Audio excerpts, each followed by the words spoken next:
chess friends, this is Video Master Wolf, and in my lecture today I would like to present you one of the most beautiful games in the chess history, and I would say one of the most interesting games in the Queen's Pawn opening, which actually starts with first pawn up to d4.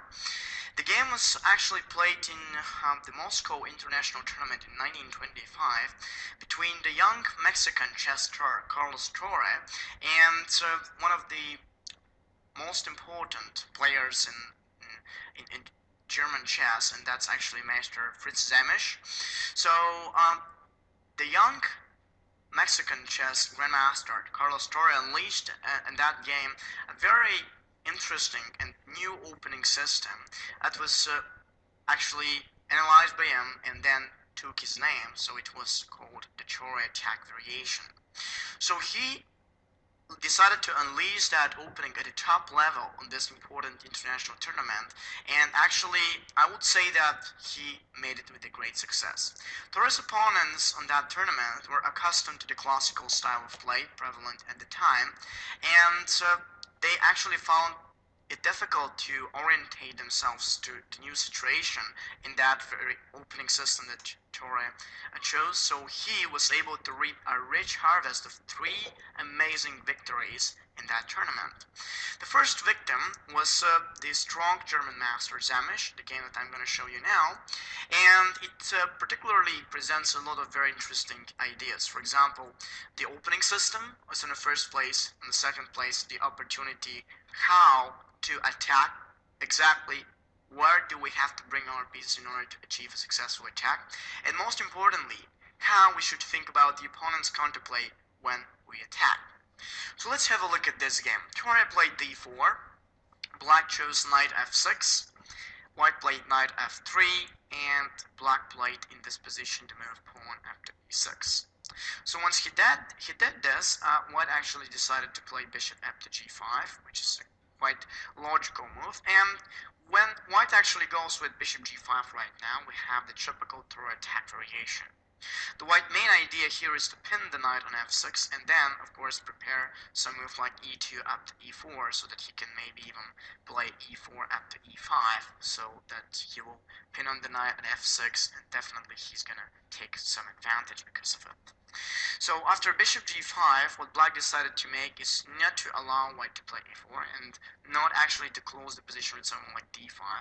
But what he decided to do actually was the move of c5, which is quite interesting now, because after the move of c5 actually, so when black actually played the move c5, he creates a threat against the d4 pawn, and literally if white now pushes e2 up to e4, black is simply going to exchange and white is experiencing a lot of problems. For instance, if now he takes the pawn on d4 with his knight, black is going to play pawn a5 check, and now basically he's removing the queen from the pin of the knight, and definitely he's renewing the threat against e4 pawn. In addition to this, he's making a check against the white king, and also we see that the bishop on g5 is currently in trouble there. So literally, as it happens right now, white is going to lose some material, even if he plays bishop d2 and queen b6. Now having 2 threats on d4 knight and the b2 pawn, connected also with knight takes d4 as a possible threat, and everything really goes wrong for white in this position. For this reason, I can say that basically it's a bad idea to play e4, so it's more preferable for white to support the center, so he played the move of e3. Now basically white does not want to play c3, because when he plays c3, black is going to exchange, and then definitely after this exchange he will have this c file opened. So basically when he plays d5 right now, bishop e7, then of course castles, and then maybe something like knight to c6, bishop d7, and rook c8, he's going to develop some kind of pressure on that c file, and it will be kind of opened area where he will be able to promote his own threats and activities. For this reason, it's a lot more preferable for white to choose e3 here, since if black now decides to take with c takes to d4, after e takes to d4, basically white will be able to push c3, and this way he's going to get 3 very important pawns right on a pawn chain, and definitely it will be very difficult for black to really achieve something against them. In the same time, white will get the e file opened, and that restores to push a knight on e5 at the comfortable moment. So the white position is going to be more preferable. Okay, instead of going this way after e3, what black did was the move of knight to c6, and of course white simply brought his queenside knight out to the d2. Black played b6, intending to bring the bishop out to b7 and to control that diagonal and create some influence to the squares on e4 and d5. And after the move of b6, white actually played the move of c3. Now the intention is of course to bring the bishop out to d3 and then of course to have a good control on the e4 square, so white might even promote something like e4 on a later stage. And black played bishop to b7. White played bishop to d3, and white already has most of his pieces set. As you can see, everything is in tune. The center is very well supported, especially the pawn on d4. In the same time, we see that basically the bishop on g5 is well placed. White can even get something like e4 to e5, and all the white pieces are really well coordinated together, hitting for some activities right in the center and against the black king. So everything is really placed in the best way possible. And after the move of bishop to d3, black decided actually to take on d4 in that case. So he didn't want to allow white possibly to think for e4 or something. So he played c6 to d4, and after e6 to d4, black developed with bishop e7. Now I consider that this moment is really very delicate here, because if we just continue with the normal move of castles that most of the players would have do, black will get a very strong move, which practically will limit the white activities a lot. And this is something that you need to know. When you actually choose to play such kind of Torre attack variation or some particular scheme similar to this, it's quite important to watch over the move of knight d5. So the bishops, especially the one on d3 and g5, should actually be kept away from exchanging. Every exchange will really release the black position and will give him even some kind of better play. Now after the move of knight d5, if white simply exchanges, black is going to recapture with his queen, is going to castle, and it will be quite difficult for white to think about attacks since knight g5 won't be possible. And on the other hand, black always has a resource to play f7 up to f5 to block the activities of the white light square bishop from d3, and then of course to continue with d6, even he can play a6 and come up with an own counterplay on the queen side. For this reason, white chose a very instructive move. After the move of bishop e7, instead of castling, he played knight c4. Now the question is that black doesn't really have knight d5, since this move follows knight to d6 check, and we see that the e7 bishop actually is pinned to the queen, so black cannot really capture that knight, and for this reason, after something like king f8, white can even capture the bishop on b7, and of course he will remain with an extra piece. For this reason, after knight c4, black has to decide what to do, and in this game, black decided to make queen to c7. So basically, after queen c7, he wants to take away the possibility of knight d6, even probably next move to prepare something like knight d5, and it doesn't seem that white is staying so great here, so it seems that the position is approximately equal.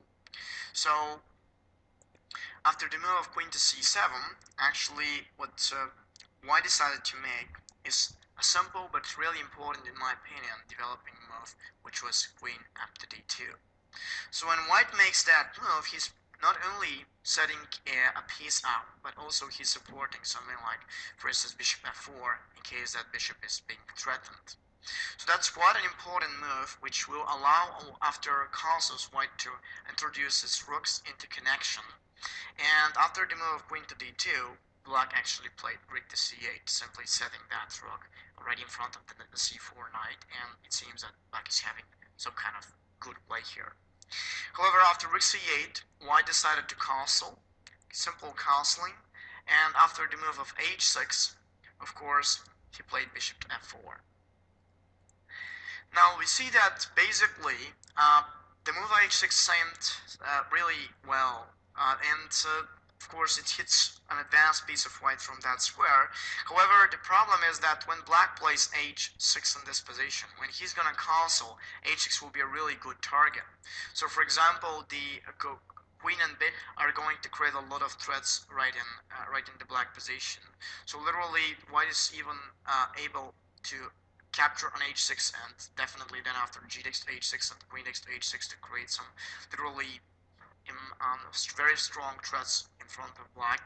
So that's why after the move of bishop f4, his position is becoming really very difficult. So after white actually made the move of bishop f4 after h6, black played d6, of course, protecting the queen, and in this position white simply brought his king-side rook to e1, rook f1 to e1. Now everything seems quite well for white, so he has most of his pieces really coordinated. However, black made a very tricky move here. He made the simple knight c6 back to d8. So the question is that the b7 bishop really now hits the knight on f3. The idea is to exchange it and to double the white pawns. And in the same time, black has a plan of bishop to a6, and literally once he makes that, he's going to put a threat on the c4 knight.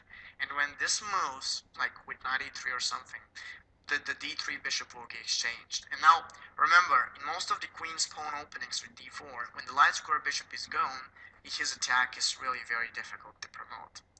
For this reason, after knight d8, white came up with a really interesting idea to prevent the black threats like those. So what he did is literally that he chose the move of queen to d1. So what's the basic plan behind the move of queen to d1? What does white really want to do with this? Well, it's quite simple. First of all, white wants to defend the knight on f3, and on the second place, what he wants to make is to prevent the move bishop a6. So for instance, in this position, if black plays something like bishop a6, white can simply go with queen a4 check, and we basically see that the king as well as the bishop will be on double threat. So when the king moves, the bishop will be lost next move. So basically, queen d1 is a really very delicate move, which brings a piece backward, but yet it keeps the white strong pieces, which will promise him those very strong attacks and combinations that he can possibly achieve. So after queen d1, instead of the immediate castle, black decided in this position to play knight d5. And, of course, now he's bringing that knight on a really strong position in the center. So it seems that he's also releasing a way for the f7 pawn to jump on f5 and block the activities of the white light square bishop from d3. And it all seems quite good for black. However, after the move of knight to d5 in this position, the problem is that black is getting one of the most important pieces, the protector, away from the king's side position. So after that move, practically in case of knight d5, white played bishop to g3, and then when black castled, basically, so after the move castles, basically what white decided to make in this position was a very extraordinary move in my opinion, and that was actually knight h4. So the question is that white simply wants to open up the diagonal of his queen to h5 or even g4, and from those squares he'll definitely create some threats right in the black position, like the pawn on g7, one on h6, and definitely together with the bishop, and of course the other pieces he can create some unpleasant threats against the black king side position. And so basically after the move of knight h4, now black is on a crossroad what to do. It seems that he cannot simply proceed with f5 or something, because then the g6 square will be really weakened, as well as the whole king side position. He cannot also go with something like knight to or b5 or knight c6, because then white is simply going to respond with knight e3, and his position will be all set so that he can play queen h5 next move and even knight g4. So basically what black should decide to do is to take the knight on h4 or to do some kind of other move, preferable. So bishop takes to h4 seems quite strong, but in reality it's a bad move. In fact, after bishop takes to h4, bishop takes to h4, and a simple move of knight f4, and Torre actually intended here to play the move of queen to g4, which is quite strong. The basic plan of queen g4 is to attack on the f4 knight, and also as we can see, the pawn on g7 is basically pinned. So literally, considering this, we see also that there is the square on f6 that white can possibly use to threaten that, and definitely black is going to experience a lot of problems in that case. So after the move queen g4, the question is that we don't really care about the material, but to simply care about the quick advancing of our attack forward. So after knight takes to d3, white can play in this position the move of queen f, bishop f6, and now we see that basically there is a checkmate threat from g7. It doesn't matter how many pieces we'll lose, the thing is that we are going to checkmate at the end. Now the most beautiful variation is that when black plays g6 here, white simply has in his disposal the variation of queen h4, and now it all seems good here for black. So for instance, what is his problem? It seems that he has the simple move of king h7 over here, defending the h6 pawn, and so how can white possibly advance this play? How can he possibly could do something concrete? So after the move king h7, the problem here is that white can actually introduce his piece that everybody was actually forgetting now, and that's the knight on c4. So over king to h7, white can play knight e3, and we see that the knight is really hitting for g4, from where it can attack the pawn on h6, and white can really pose a lot of problems against the black position. Now after knight e3, black is beyond salvation.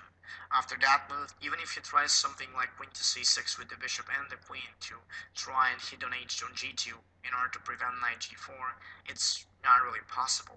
White can simply play d5, a very strong in-between move, and the question is that after e takes to d5, white can even play knight g4, direct an attack against g6, and then when black plays something like h5, white can even go with queen g5. And the three pieces right in front of the white of the black king, we call that white has created a very strong piece fist, concentration of three pieces in front of the king. When we see something like a piece fist right in front of the opponent position, we can actually say this is going to be critical. So literally now, as I said just in the beginning, black is beyond salvation. He cannot prevent all the checkmate threats right in front of his king. So after queen to g5 right now, eventually black is experiencing a lot of problems, and for instance, if he goes in this position with h takes to g4 just to prevent the little queen h6 threat like this, we can play queen h4 check, the king is checked, and the question is that when it goes away from the spot, like on king g8 and queen h8, we see a checkmate, but actually white is promoting. So that's not really possible, and it particularly instructive shows exactly why it is so important to care about getting pieces in front of the opponent's king. The Torre attack variations, as well as the whole game, which is based here, is on that. So if black decides to exchange the knight, he's not really safe here. So what he decided to do was a very interesting other move. What about if he plays g5? Now I know that on the first sight it leans okay, what is black doing? It seems suicidal. But the thing is that now if white just gets that knight away on f3, black is simply going to promote some move like f5, and it seems that after bishop f6 probably, or something like that, now of course f4 is going to follow maybe, and black will have enough good defense around his king. The thing is that g5 is not really a principal move, no matter how good it looks like. White plays queen h5 now. So this was a little bit more like a tricky move for white. So the question is that now if black goes with g takes h, white has the idea to capture on h6. And after f5, he was offering to make a perpetual check, like check, check, king h8, check, and black cannot really save the perpetual check. But the question was that queen h5 was a little bit more tricky move. The idea now is to provoke black to get on a trap to decide to win the game and play king g8. Now basically king g8 is a very tricky move because black defends on his h6 pawn, and if white decides to play something like knight f3, black is just intending to play knight f6, hit on the queen, and the question is that when that queen takes place on h3 and gets away, black can even fork it as well as the knight, and everything really goes right. So I don't really think that white can make anything so significant against the black king. Black will be able to simply defend that pawn, and his king can freely get away, so he can be put on f8, etc. So after the move of knight f6, it seems that all is fine for black. However, there is a basic problem.